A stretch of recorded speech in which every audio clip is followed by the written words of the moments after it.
Dile pueden tomar una foto. Solo déjale tomar una foto y nada más. No. Just take a picture of it.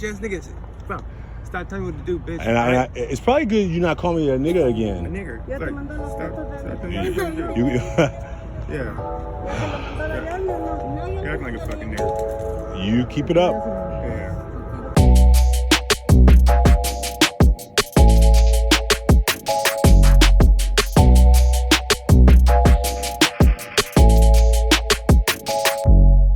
Happy New Year, and welcome to the Taking Off the Mask podcast. My name is Ashanti Branch, and I'm really glad you've joined us. Today's episode is going to be a little different. Today's episode is going to be just me right here with you for this time. It has to do with a racist incident that took place about a year ago. Here's a video with a reflection that I made about the incident, and I'm actually going to show the video itself. I'm going to share a video in the next 24 hours that is going to be a situation that happened a year ago. And I've been questioning like how I was going to share it and why I was going to share it and whether I was going to share it. I've been pondering a lot of things around the video. When I think about this shirt behind me, the I'm okay shirt, if you know what the shirt means on the inside, it says I'm not okay, which is written right there across the mouth. I'm not okay is over the mouth because it's sometimes hard to talk about when we're not doing okay. And as I've been thinking about how I was going to introduce the video before I shared it, because I think that the video is going to bring up a lot of things, and not only maybe a lot of things for me personally, but a lot of things for my community, a lot of things from my young people in the work. But I wanted to be really clear why I was sharing it and the purpose behind it. I'm talking around the video right now. We'll describe what happens in the video a little bit, but I do wanted to make this video because for me, what I ultimately realized is that so many people out there are carrying a lot of baggage. This thing happened a year ago, but I have not been able to forget it. And because I haven't really shared it, I've only shared it maybe 3 times. One with a group of students at a workshop where we were talking about racism, and we were talking about violence with words. We were talking about social unrest. Another time I shared it with a group of educators. And maybe I've shared it with another group that I can't remember, but I barely share it very seldomly. But the reason that it's been such a tightrope of like, yes, go ahead and share it, put it out there, is because maybe I didn't think I had permission to share it. Maybe I was like waiting for somebody, a mentor, to say, Ashanti, yes, you got to share this. This is the world. I think I did share it with one man, and he was like, well, why not just, why share it? And I was like, I don't know. I'm kind of contemplating that question. And I think deep down, I was wondering whether or not like I deserve to be heard. That's hitting it right there.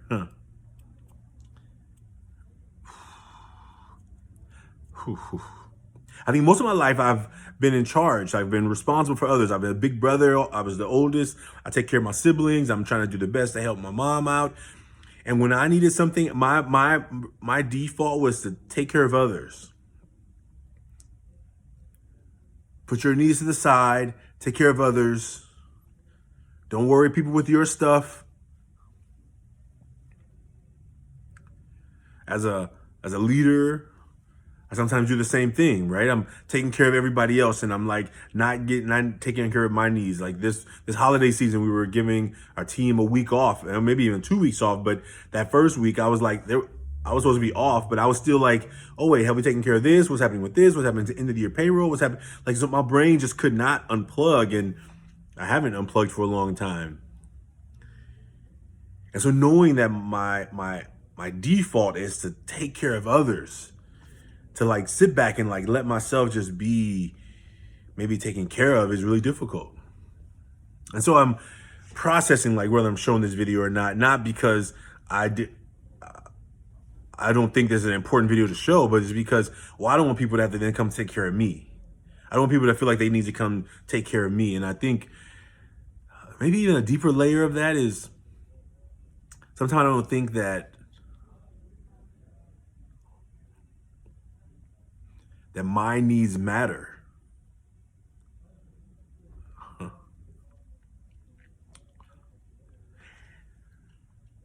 And so when you sometimes don't acknowledge your own needs, like I talk to people all the time about emotions and being able to share their emotions and find the right people in your circle. And I'm on a circle of men who I love and who I know care about me. And sometimes I just hold back a little bit. Not because I don't think that they'll be there to support me, but because I default to, oh, well, this other man needs this space today. And I think I do that sometimes at a disservice to my own self. I mean, kind of like in 2020 when I had COVID, I don't even have a grocery app. I didn't really know I didn't even know where to start. I was like, I can't leave the house. How am I gonna get groceries? Like all these questions were coming up, and I was like, who do I call?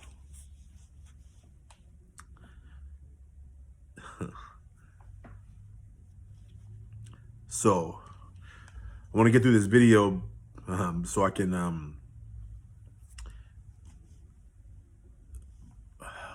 so you can see it. It's gonna be next, not this video, but the next one. And the reason I'm just right now just trying to like get this out because I want to let you know, because maybe a lot of questions will come up like, why didn't you show it before? Why didn't you let people see it before? Why didn't you tell somebody about it? Why didn't you? Well, you know, let me tell you what happened, and then I'll kind of maybe can process some of it. I was in a parking lot. I was getting ready to leave. I left work late. It was dark. I was getting ready to go home. I already put my groceries in the car. I'm getting ready to leave, and you know, I'm maybe checking my phone or something. I don't know what I'm doing, but all of a sudden this a car gets hit. Now, the first thing is my car, because I see this shaking I saw the movement. So I thought I got hit. I heard the sound. I'm like, whoa, but it was a car next to me that got hit. And I saw a baby in the car, and there was people in the car, and I'm like, what the heck? But I was in a parking lot, you know what I mean? So the car next to me was parked. It got hit being parked, and I'm like, what the heck? So I look back, and the car that it hit it was pulling off, right? And so I get out of my car, and I'm like, kind of stricken a little bit, but I didn't get hit, and I saw the baby in there, and I was like, and the car started pulling off, so I just got my phone out, and I was just gonna take a picture, because it was happening really so fast. I mean, I don't know if you've ever been in a car accident or if you ever had an accident happen near you. It's a lot of stuff happening. Now, there's not a whole lot of damage, but still some damage on the car. I mean, visible damage you can see, but you know, no one's like hurt. It's like not trauma, but it's a lot. And so when I take the picture, I think the person either sees me and stops. I don't really know. It happened really fast, that part. And as that person gets out of the car, then he starts talking some stuff and he starts saying some stuff to me. And I'm kind of like, not really, like really making sense of what he's saying, but I'm like, well, I'm not gonna get into no situation. I thought he was taking off. I took a picture. You know, I'm born and raised in Oakland. There's some rules, right? Mind your own business. Like that's a rule in our community, right? Just mind your own business. Keep your mouth shut, mind your own business. Well, you know, I got a sister. I got nephews. Like if somebody hit my sister's car and my nephews were in the car, I would want somebody to help my sister. Like my heart is first about giving. My heart is first about helping others. That's my natural default to help others. Even sometimes at a disservice to myself. Like it's not always safe to be out trying to help people in this world we live in today, but that's my default. So this guy comes over and he's like starting to make some words. He's not yelling loud, but he's like, oh, what's up with this, blah, blah, blah. He's like acting really erratic. And so at one point I just started recording. I just remember him saying some stuff to me. He was attentioning to me. He said, why is this your business? And I'm like, well, you hit a parked car. He started saying stuff like, oh, it's their fault. And I'm like, yeah, okay, you hit a parked car. And he said, who are you? I said, well, I'm just here. I'm a witness, you know, like I'm a citizen. Like you can't like all of a sudden just come over here acting like this parked car's fault because you hit a parked car and now you're. And so I really thought that, you know, and let me give more context. The family that was in the car was a Latino family. And when they first got out with the baby, like I recognized that they weren't communicating a lot in English. They weren't able to communicate. So because I speak Spanish and I'm that happens for a reason. And I went to be trying to be of support and service. And that's when this guy's attention started coming towards me. Like, well, why is this your business? I said, well, this is my community. Like you just hit this family with this, this little kid in the car. And whether it was no little kids in the car or not, but when I saw the baby, I thought of my nephews, right? And my niece, like that's where I put the presence to. And so all that to say, what you're going to see in the video is him begin to use a lot of words towards me, a lot of verbal kind of violence. And I'm going to let you watch the video.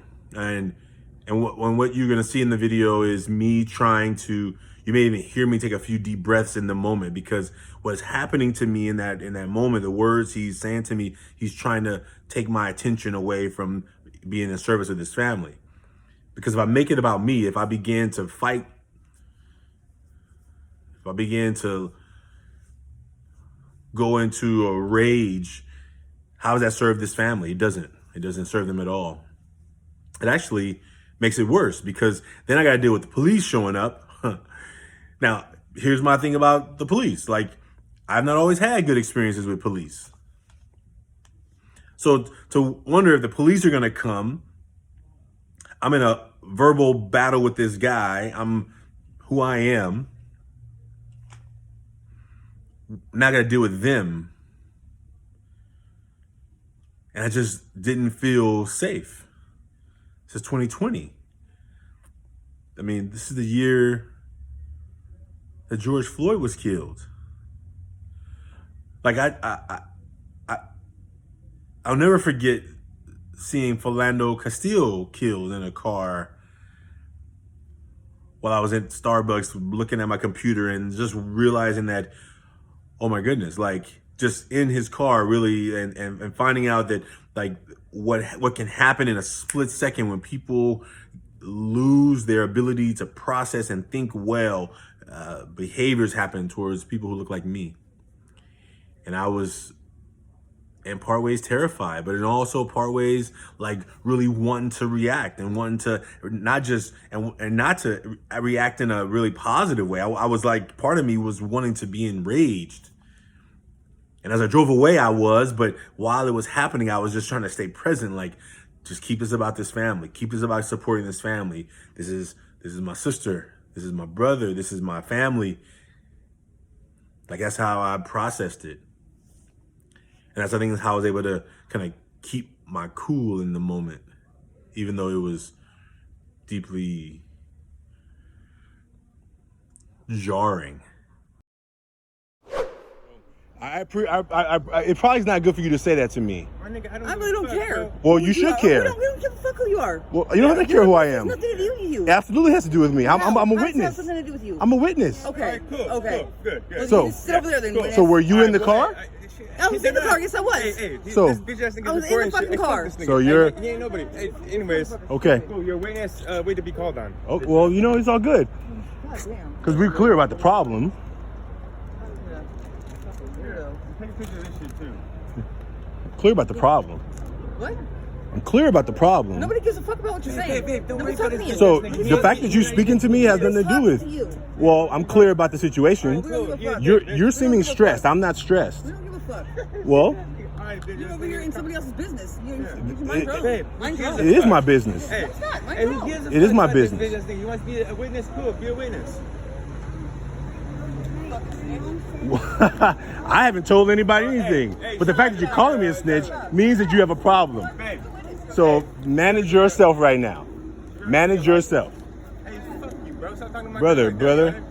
not the right language to use with me. Gives a fuck. You're nobody, bitch. Freedom of speech. We can say what we want. Yeah, freedom of speech, bitch. Freedom of speech. Freedom of speech is an interesting context for freedom of speech. Are you over here like video recording people? That's your Oh, come on now. You know I'm not going to go down like that. Yeah, you do. You don't like- You're on your phone. Of course I am. You see your phone. I don't. Your You have attitude my right now with permission me. in order to record Listen, me. your You have my I don't need your permission. I'm not sure what planet you live on. Okay, you know what? You're in public right You're now. over here recording us and shit, dude.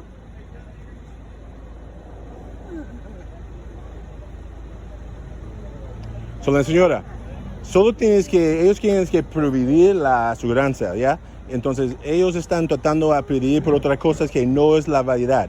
Entonces, es un problema de ellos. Entonces, no te preocupes, tú tienes la licencia de ellos, no es un problema. Ellos piensan que van a usar su poder o sus palabras así, agresivos. Yo no estoy pagando así, yo no estoy jugando así. Entonces, no te preocupes, que estoy aquí porque yo lo vi y yo soy aquí asistente, ¿ya? No te preocupes, ¿ya? Solo tienes que proveer seguridad y ya nada más. Ellos tienen que proveer también. Pero si no proveer, tú puedes llamar los oficiales y ellos pueden hacer las cosas perfecto, no hay problema. Ellos están preocupados porque están un poco pedos, ¿ya? Porque luego también este carro está bien nuevo. No, sí, está bien, yo sé. Just exchange information, right? Yeah. Exchange information. Where's the license? You probably should stop talking to me. No, I don't have to stop talking to you. Or what? I know, or what? Just stop You- I talking to have me. stop talking to you? Just stop talking to It's me. being on my motherfucking Gives nerves. a fuck, he's nobody. He's He's over irrelevant. here recording us and I shit, don't give a dude. fuck if he's recording us. What the fuck? What's he recording? What? Gives a fuck. Yeah, that's why all you niggas getting shot up, huh? You know? Yeah. All right, but we need a license. You need a license, obviously, to operate a vehicle, right?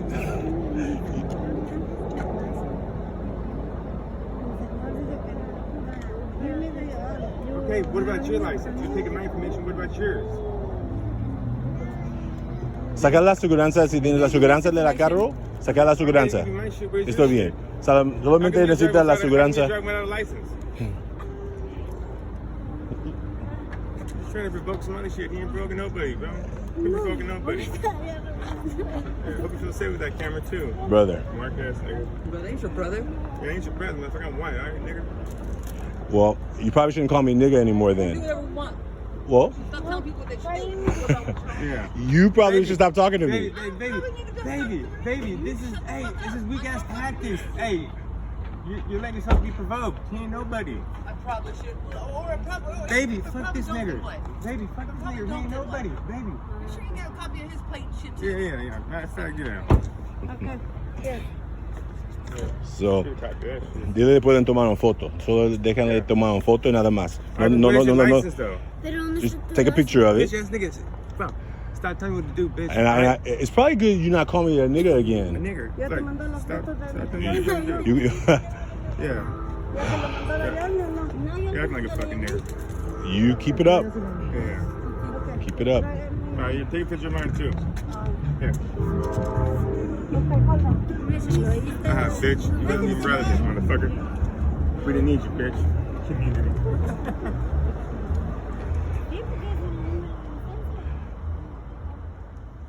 And every time I watch it, I feel that kind of, I feel the fire boiling, starting to rage again, like wanting to like rage again. I think over the last year, as I've held on to it, just like not dealing with it, not processing it, not talking about it. I allowed my health, my weight to balloon again. I began to eat for comfort again. I stopped riding my bike. I stopped exercising a whole lot. Like just not taking care of it. Like just trying to soothe it. Not confronting it. Not putting it out there. As you can see, some of the emotion is kind of coming forward right now. I've not talked about this in a year. Those 3 times maybe, but mostly it's been just internal. And so now it's time. It's time to do the work. It's time to process it, to heal. To know that we're going to teach our young people how to navigate emotion in a healthy way. I have to be an example. I've not unhealthily dealt with it. I've just not dealt with it. And knowing that that's not the solution either. And so this video that I'm posting is really for me to begin the healing process, because it's not like a year has gone by and I've like ignored it and not thought about it. Like I can't stop thinking about it. It doesn't derail me. Listen, I'm going to succeed in the work that I've been put here to do. And this is part of my work. If I'm going to tell my young people, look, you got to talk about it, you got to deal with it in a healthy way, then I need to be an example for that. But also more than that, if I tell my young people, listen, every time somebody says something to you that makes you mad, you don't have to react in a you don't have to go level 10 always. There's a time and place for everything. As much as I really wanted to make it about this guy verbally attacking me, my priority was the service of that family. And I think that as many times as I've heard about people in the past who have dealt with racism, I mean, I live in California. We have a good cover here, right? We're in a Democratic state. We've had a Democratic governor forever. Like, we have lots of California liberalism. Like, right? Like, there's a lot of ways of being able to say, like, in California we don't experience this stuff, but it happens. It happens in subtle ways. It happens in overt ways. This was a very overt way. I had really rarely heard that word used against me like that since I was like in Arkansas visiting family. When I was like, I forgot what year Roots came out. I was like 5 or 6 years old. My mom sat us down and we watched Roots together. She taught me about slavery. She taught me about how they treated us because of the color of our skin, because we were inferior. She taught me about that. It wasn't a secret to me. So when I hear people on TV talk about, well, we're not going to teach our kids that they're bad or something. You're not going to tell other white kids that they're bad because they're white. No, but to ignore the fact that this country created systems that oppressed peoples, to not let them know the facts and the history of their country, of the country that they benefit from, is to make them more ignorant.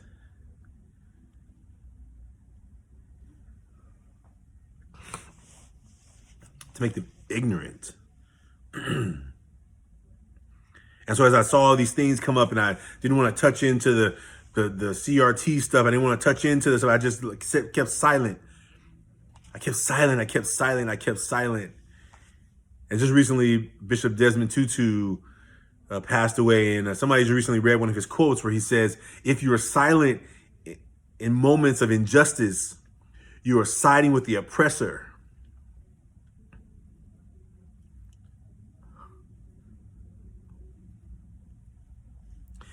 How many times have I sat silent in situations of injustice? Sat by silently trying to just not make anybody mad and not create any ruffles. I've sat silently by. And so today,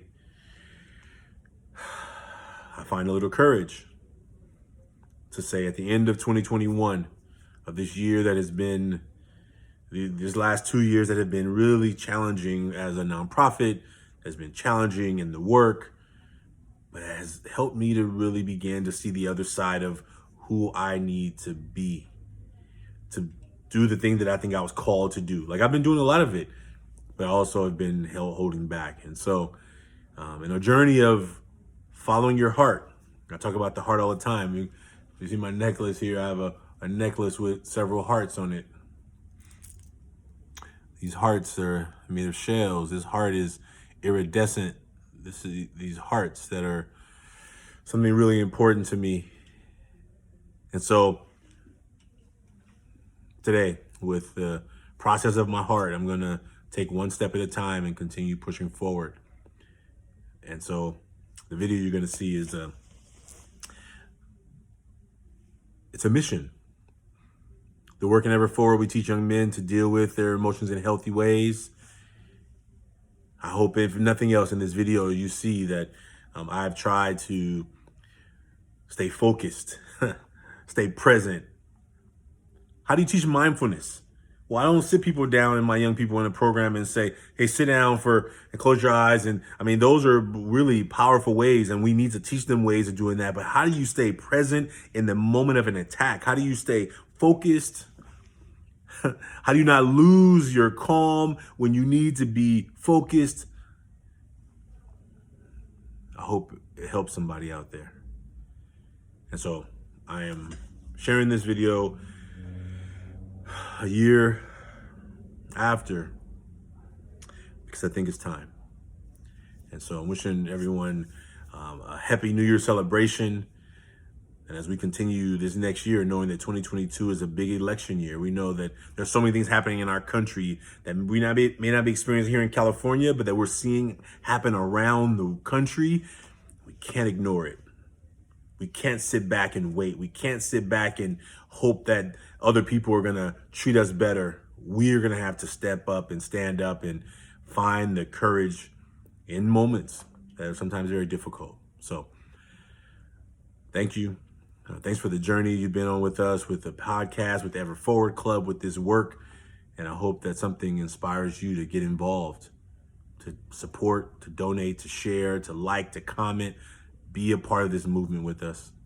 Thank you so much. Have a great New Year celebration, and I wish you all the best in 2022. Thank you, everybody. Peace.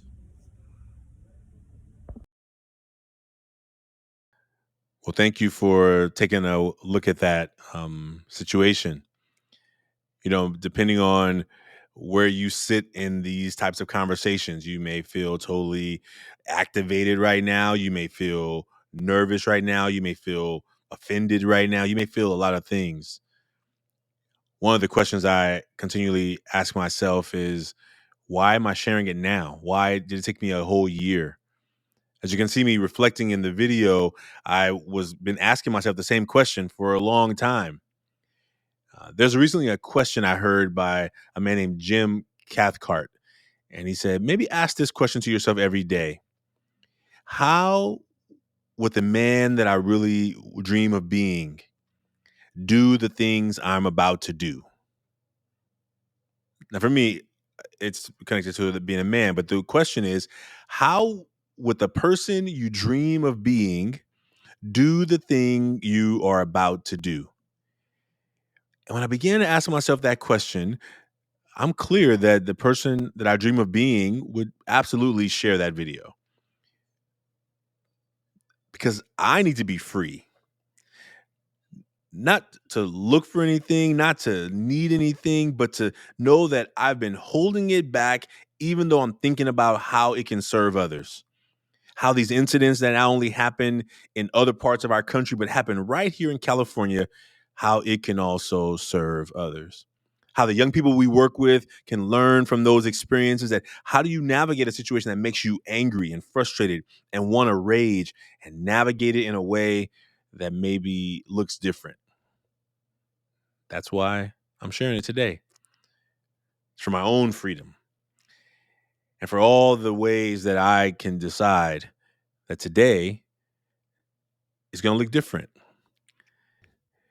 I want to be free from worry and doubt and indecision. I want to be free from believing that my needs don't matter.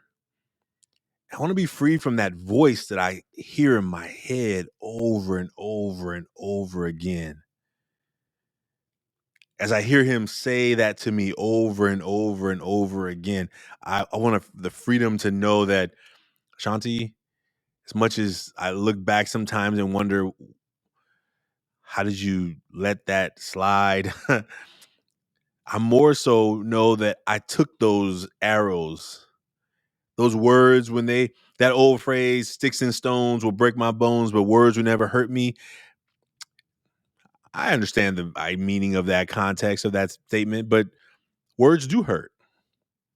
Words do carry weight.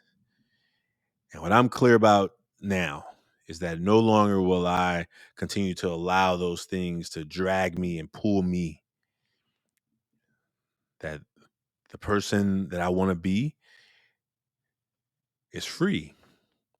Not just because I live in a free country, but free because I can speak my mind. Free because I cannot be shackled by words that would ever cause that man to believe that that was the words that he needed to use against me. I can't stop him from believing that. But I cannot let him have power over me by making me react how he thinks I should react. That's the freedom that I'm going to have. That's the freedom that I'm taking back. So Thank you for being a part of the Taking Off the Mask podcast. We're so excited about 2022. It is an opportunity for me and the work that we're doing to continue to grow, and we do it with you. So if today's episode inspired you, activated you, you want to find out how you can do something, I would say the best thing you can do first is go make a mask at 100kmasks.com. What are the masks that you have to wear and pretend that you don't deal with, and the feelings that you're not talking about in a healthy way? And we hope that you will share it with somebody else that they can also make a mask as well. Because this year, something amazing is going to happen as a part of not only this podcast, but as a part of the Million Mask movement, and we can't do it alone. So thank you. Have an amazing beginning of 2022.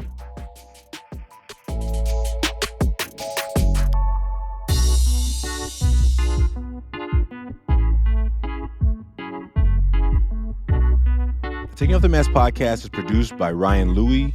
Editing, videography is also by Ryan Louie.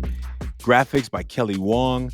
And a special thanks to the team at Ever Forward, Vanessa Cortez and Kevin Romero. And I'd like to thank everyone who's been a part of the creation of this podcast. As we hit this 1-year anniversary, we hope that everyone who's been a part knows that they're a part of the Taking Off the Mask experience. And we look forward to you being a part of it as well. If you liked what you heard today, please like, subscribe, and share. And we look forward to us continuing to offer conversations that matter. Take care. See you soon.